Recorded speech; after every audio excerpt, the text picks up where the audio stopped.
할렐루야. 오늘 하루도 말씀으로 성령으로 충만한 하루가 되시기를 축복합니다.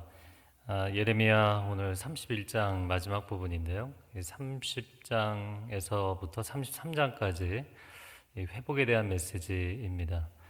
예레미야는 선지자 중에서 눈물의 선지자라고 불리는 것은 예루살렘의 멸망이 확정된 시대에 예언했기 때문입니다.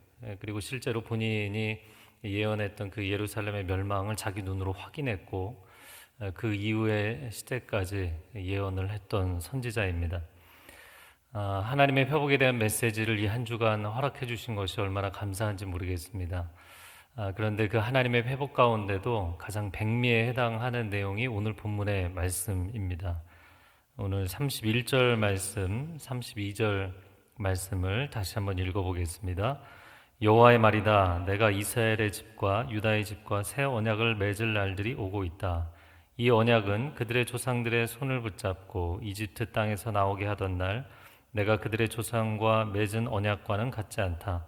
내가 그들의 남편이었음에도 그들은 내 언약을 깨뜨렸다. 여호와의 말이다. 아멘. 31절에 보면 하나님께 새 언약을 맺으시겠다 말씀을 하십니다. 이 새 언약, 우리가 이제 성경을 구약과 신약으로 나누잖아요. 이 신약이라는 표현, 새 언약이라는 표현이 바로 예레미야 31장 31절에 나옵니다. 그러면 새 언약이 있다면 옛 언약도 있는 것이 아닌가. 근데 성경에 옛 언약이라는 표현은 나오지 않고요. 첫 언약이라는 표현이 히브리서 9장 15절에 나옵니다. 그래서 첫 번째 주셨던 언약, 옛 언약, 이 구약과 또 새롭게 주시는 언약, 신약. 그러니까 오늘 본문의 이 예언의 말씀은 예루살렘이 멸망하는 그 정말 우울하고 어두운 시대에 하나님께서 예수 그리스도를 통하여서 우리에게 허락하실 놀라운 복음의 언약에 대한 예언의 말씀인 것이죠. 자, 그러면 이렇게 새롭게 주시는 언약은 어떤 언약과 다른 것이냐? 옛 언약과 다른 것인데 그것을 32절에 표현한 것이죠. 너희 조상들을 이집트에서 이끌어낼 때, 즉 출애굽해서 시내산에 데리고 가셔서 맺으신 언약, 우리가 보통 시내산 언약이라고 부릅니다. 그런데 이 시내산 언약을 여러분은 어떤 장면으로 이해를 하셨는지 모르겠습니다. 근데 유태인 랍비들은 이 시내산 언약의 장면을 결혼식이라고 봅니다. 오늘 32절의 추가적인 설명에도 그렇죠. 내가 너희의 남편 되었음에도 불구하고 너희가 그 언약을 깨뜨렸다. 하나님께서 애굽에서 430년 동안 종되었던 히브리 민족을 불러내셔서 어떻게 보면 처참한 상황이었죠. 그런데 그들을 홍해를 건너, 이 홍해를 건너는 영적 의미는 세례의 의미가 있잖아요. 깨끗하게 씻기시고 정결하게 하셔서 새로운 신부로, 아름답고 정결한 신부로 세우셔서 시내산 언약을 맺으시며 마치 혼인서약을 하시고 결혼식을 하시듯 그렇게 이 백성을 하나님의 친백성으로 맞이하셨다라는 것이죠. 이 시내산 언약은 당시의 주변 민족 그리고 이방 국가들과는 차원이 다른 사랑과 공의의 언약이었습니다. 그럼에도 불구하고 그들이 이 놀라운 은혜의 언약, 이 놀라운 공의의 언약을 깨뜨려 버린 것이죠.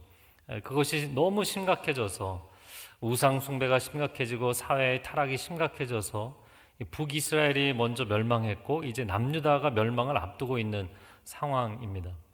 자, 그러면 여러분 생각해 보세요. 사랑의 언약, 이 결혼의 서약을 했습니다. 근데 한쪽이 신의를 저버리고 그것을 깨뜨려 버렸단 말이죠. 만약에 이 관계가 회복되려면 어떻게 해야 될까요? 잘못한 쪽이 와서 정말 미안합니다. 저를 다시 받아주시면 안 되겠습니까? 이렇게 이야기를 시작하는 게 정상이겠죠.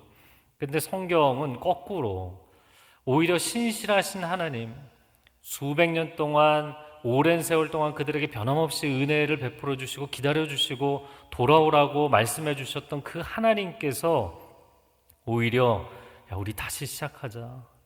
이게 결코 끝이 아니다. 너가 망가뜨렸지만 언약을 깨뜨렸지만 그러나 내가 너를 다시 찾아올 것이고 새로운 언약을 맺을 날이 올 것이다 말씀을 하시는 것입니다. 이런 성경의 하나님의 메시지는 창세기부터 계시록까지 계속 반복되는 주제입니다. 우리가 호세아서를 보아도 호세아가 하나님의 명을 받아서 고멜과 결혼을 했죠. 그런데 그 고멜이 자식을 셋이나 낳고도 집을 나가버리잖아요. 그 가출한 아내가 돌아와서 호세아에게 우리 다시 살면 안 되겠느냐 이야기하는 것이 아니라 호세아 3장을 보면 호세아가 찾아가서 신부값을 지불하면서 우리 다시 시작하면 어떻겠느냐, 나도 너에게 신실하게 할 터이니 너도 나에게 평생 신실하게 우리가 같이 살면 어떻겠느냐 이야기하는 것이죠. 우리가 또 좋아하는 말씀 중에 요한복음 21장에 부활하신 예수님이 디베랴 바닷가에 찾아가셔서 수제자 베드로에게 숯불에 떡을 구워주시고 물고기 구워주시면서 너 이 사람들보다 날 사랑하지 않니? 이렇게 질문하시는 장면이 나옵니다. 자, 생각을 해보세요.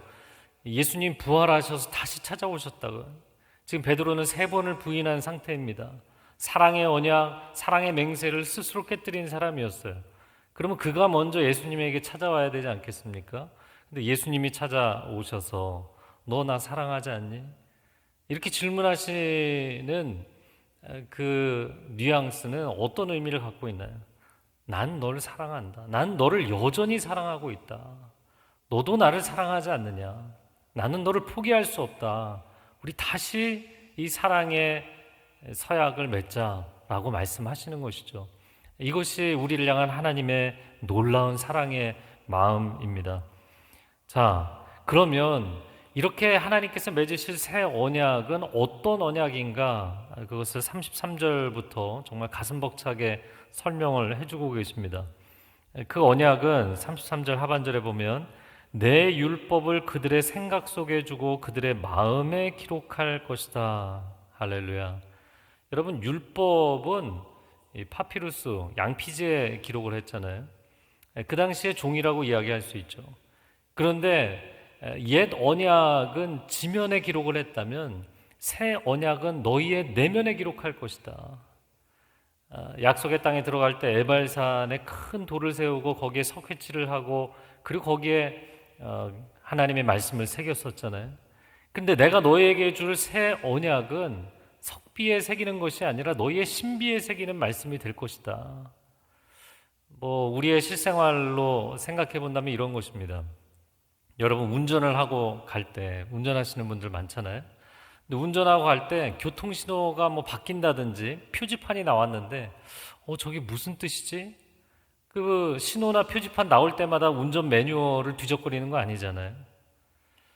그 이유는 우리 안에 운전법이나 교통법이 우리 안에 다 들어와 있기 때문입니다. 만약에 그게 나올 때마다 운전 매뉴얼을 뒤적거려야 된다면 얼마나 힘들겠어요. 차가 제대로 운행을 할 수 있겠습니까? 근데 우리는 인생을 살아가면서 도대체 이 상황에서 하나님이 원하시는 게 무엇일까? 성경을 뒤적거리고 한참을 고민하는 일들이 얼마나 많이 있나요? 그런데 새 언약을 주시면서 하나님께서 말씀하신 것은 그냥 하나님의 말씀이 통째로 우리 안에 들어오게 된다라는 것입니다. 여러분, 우리가 그 시대를 살고 있어요. 그러니까 여러분은 그것을 누릴 수 있는 시대에 신앙생활들을 하고 계시는 것이죠. 그런 체험이 여러분에게 있습니까? 그러면 도대체 그게 어떻게 가능한 것이냐? 어떻게 하나님의 진리의 말씀이 우리 안에 충만하게 들어와 있느냐? 그것은 진리의 본체이시고 말씀 자체이신 그분이 우리 안에 내주하시기 때문입니다. 말씀이신 그리스도께서 우리 안에 내주하시고 또 진리의 영이신 성령님께서 우리 마음 가운데 역사하시기 때문이에요. 그래서 요한복음 14장에서는 예수님 그런 말씀을 하셨죠. 보혜사 성령님이 오시면 내가 너희에게 가르친 모든 것, 내가 너희에게 말한 모든 것을 그분이 가르쳐 주시고 기억나게 해주실 것이다. 할렐루야. 그래서 우리는 놀라운 시대를 살고 있는 것입니다. 제가 설교 시작할 때마다 말씀 충만하십시오, 성령 충만하십시오 이렇게 권면하는 것은 이것은 이미 새 언약에서 하나님이 주신 약속인 것이죠. 진리의 본체이신 그리스도께서 내주하시고 진리의 영이신 성령님이 내 안에 충만히 거하시는 복된 하루의 삶이 될 수 있기를 축복합니다. 자, 그런데 그것이 전부가 아니고요. 끝이 아니고 그리하여 이렇게 표현되어 있습니다. 그리하여 나는 그들의 하나님이 되고 그들은 내 백성이 될 것이다. 이게 33절 마지막에 나오는 말씀이죠. 성경 전체를 보면서 저는 하나님의 로망이다 이렇게 표현을 하는데요. 물론 약간 세상적인 표현이지만 하나님께서 가장 행복하게 꿈꾸시는 것, 나는 너희 하나님이 되고 너희는 내 백성이 되는 것, 이게 하나님의 꿈입니다. 하나님 뭔가 대단한 드라마틱한 스토리를 만들어 가시려는 게 아니라 하나님이 가장 원하시는 것, 나는 너희의 하나님이 되기를 원하고 너희가 내 백성 되기를 원한다. 하나님께서 시내산 언약을 맺으시고 광야 40년 그 힘든 여정 가운데 왜 이동식 성전인 성막에 머무셨을까요? 우리가 성막을 또는 회막이라고도 표현하잖아요. 성막은 홀리 텐트죠. 거룩한 텐트입니다. 그런데 회막은 미팅 텐트잖아요. 그 거룩한 장막에서 우리를 만나신다는 거예요. 우리와 만나 교제하시는 것을 가장 기뻐하시는 하나님. 왜 많은 사람 가운데 다윗을 하나님께서 가장 마음에 합한 자라고 부르실까요? 그 예루살렘 시온산 위에 하나님을 1년 365일 하루 24시간 예배하는 놀라운 꿈의 예배를 만들었기 때문이에요. 하나님은 우리와 그렇게 교제하기를 원하시죠. 요한복음 1장 14절 말씀이 육신이 되어 우리 가운데 거하심에, 예수 그리스도의 성육신에 대한 표현이죠. 근데 그 거하신다라는 표현이 바로 구약의 장막이라는 표현입니다. 우리 가운데 텐트를 치신다, 말씀의 장막을 치시고 우리 안에 거하신다. 할렐루야. 그리고 계시록 마지막 부분을 보면 천국에 대한 설명을 하면서 새 예루살렘이 우리 가운데 내려오는데 나는 그들의 하나님이 되고 그들은 나의 백성이 되고 내가 그들 가운데 장막을 짓고 그들은 나의 장막 가운데 거한다. 이렇게 표현하십니다. 이것이 하나님이 꿈꾸시는 것이죠. 그래서 새 언약의 중보가 되시는 예수 그리스도를 통해서 이것이 실현되면 우리는 하나님과 날마다 친밀하게 동행하는 삶 가운데 거하는 것입니다. 자, 그렇게 함으로 인하여서 어떤 결과가 생기는가? 34절에 보면 서로 형제나 이웃에게 너 여호와를 알아야 되지 않겠느냐? 이런 말들을 하지 않게 될 거라는 거예요. 하나님이 누구이신가?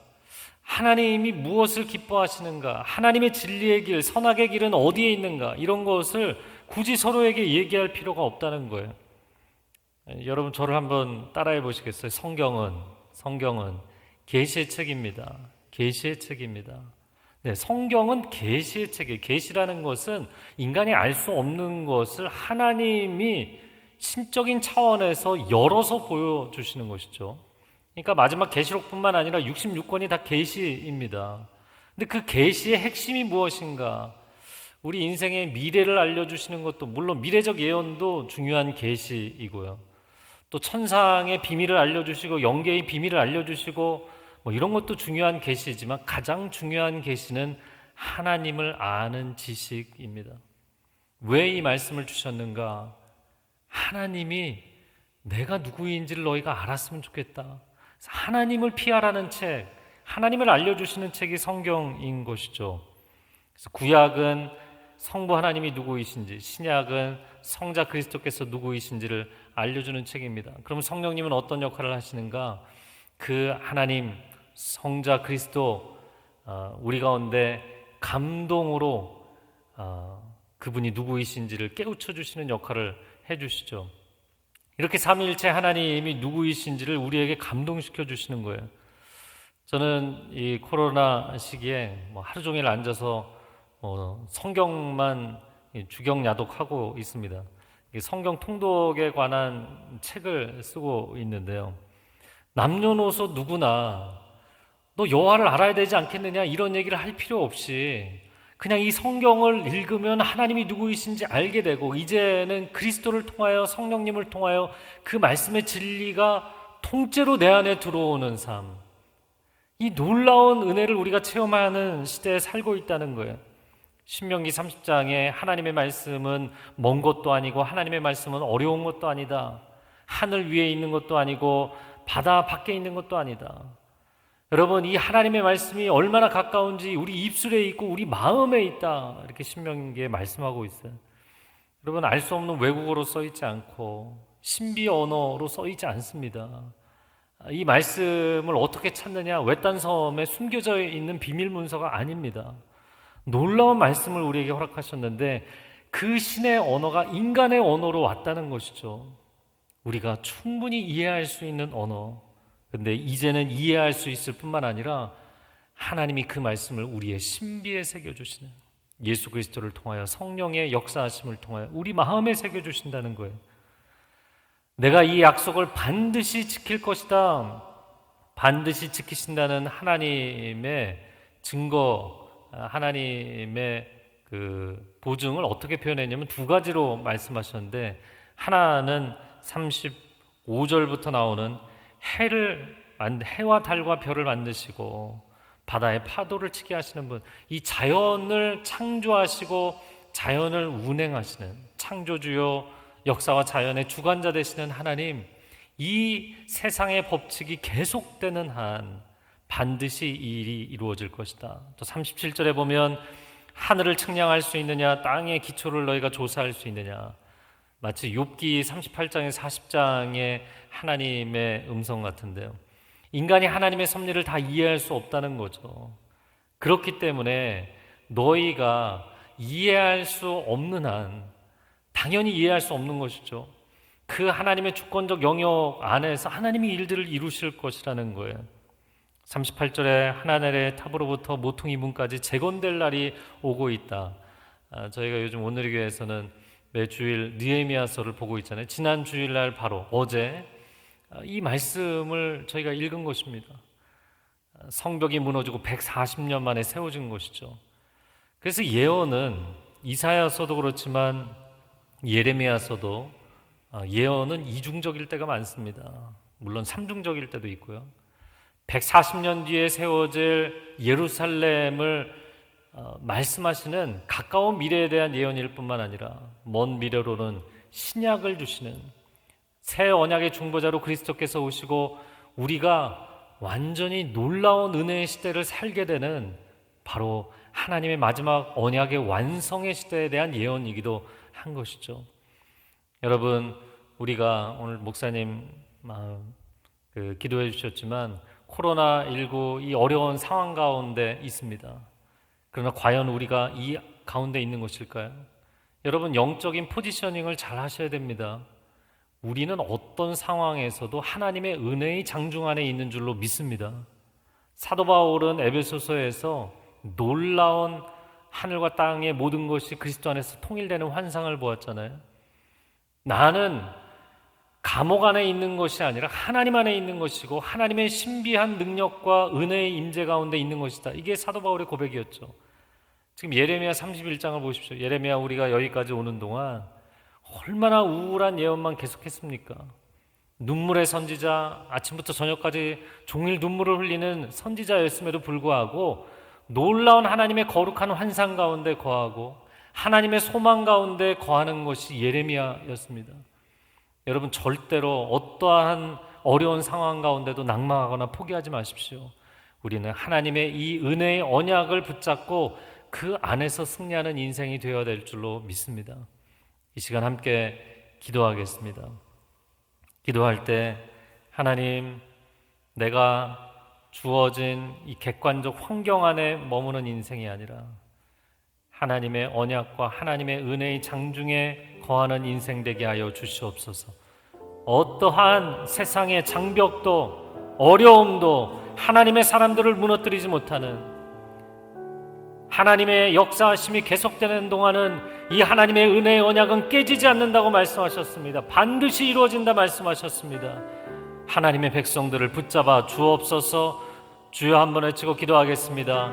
주여, 오 사랑하는 주님, 우리 한 사람 한 사람을 하나님의 은혜의 언약 가운데 붙잡아 주시는 줄로 믿습니다. 세상이 아무리 어려움 가운데 있다 할지라도, 환경적으로 어려움 가운데 있다 할지라도, 이 사회가 어려움 가운데 처해 있다 할지라도 기업이 어려움 가운데 있다 할지라도, 교회가 예배당 문을 닫고 어려움 가운데 처해 있다 할지라도 하나님의 백성들은 영적 비상을 이룰 수 있는 줄로 믿습니다. 하나님의 사람들은 하나님의 은혜의 언약 가운데 거하는 줄로 믿습니다. 우리는 결코 낙심하지 아니할 것입니다. 우리는 결코 무너지지 아니할 것입니다. 우리는 결코 포기하지 아니할 것입니다. 결코 타협하지 않을 것입니다. 하나님, 지금은 하나님의 책망하시는 시기에 우리가 겸비하고 회개하고 엎드려야 되는 때인 줄로 믿습니다. 그러나 하나님 다시 일으키실 것입니다. 다시 세우실 것입니다.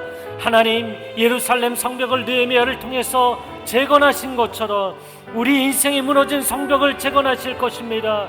하나님, 우리 사회에 무너진 성벽을 재건하시고 교회에 무너진 성벽을 재건하실 것입니다.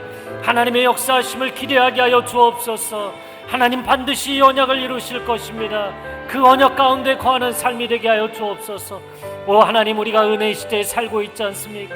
말씀이 우리 안에 충만히 거하는, 성령의 감동하심이 우리 안에 충만히 거하는 삶을 살 수 있지 않습니까?